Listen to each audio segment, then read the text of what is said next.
வாணிபோஜன் விஜய் தொலைக்காட்சியில் ஒளிபரப்பான ஆஹா சீரியல் மூலம் சின்னத்திரையில் அறிமுகமானார். பிறகு இவருக்கு சன் டிவியில் தெய்வ மகள் சீரியலில் நடிக்கும் வாய்ப்பு கிடைத்தது. இந்த சீரியல் மூலம் ரசிகர்கள் மத்தியில் பிரபலமானார். இந்த சீரியல் மூலம் தமிழ் மக்களிடையே இவருக்கு ஒரு நல்ல பெயரும் கிடைத்தது.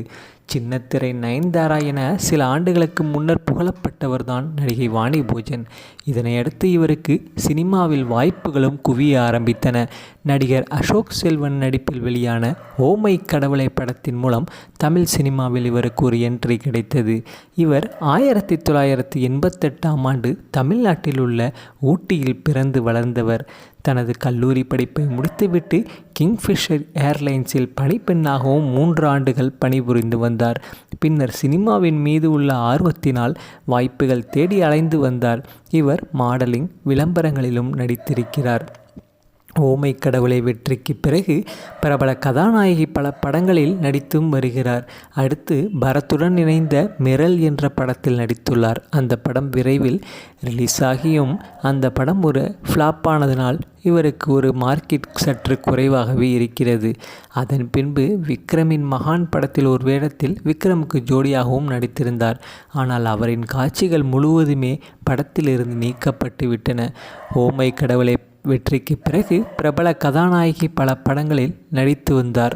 ஆனால் அதன் பிறகு இவருக்கு சொல்லிக்கொள்ளும் அளவுக்கு ஒரு பெரிய படமும் வரவில்லை. ஆனாலும் பரத்துடன் நடித்த படத்தில் சற்று கவர்ச்சி தூக்கலாகவே நடித்திருந்தார் அம்மணி. தற்போது நடித்து வரும் படங்களில் கவர்ச்சிக்கு தயாராக இருக்கிறேன் என்று சொல்லிக்கொள்ளும்படி தன்னுடைய சோஷியல் மீடியாவில் அவ்வப்போது கவர்ச்சியான புகைப்படங்களையும் பகிர்ந்து வருகிறார். வாணிபோஜனை பற்றிய உங்களுடைய கருத்துக்களை நீங்கள் மறக்காமல் காமெண்ட் செக்ஷனில் பதிவு பண்ணுங்கள்.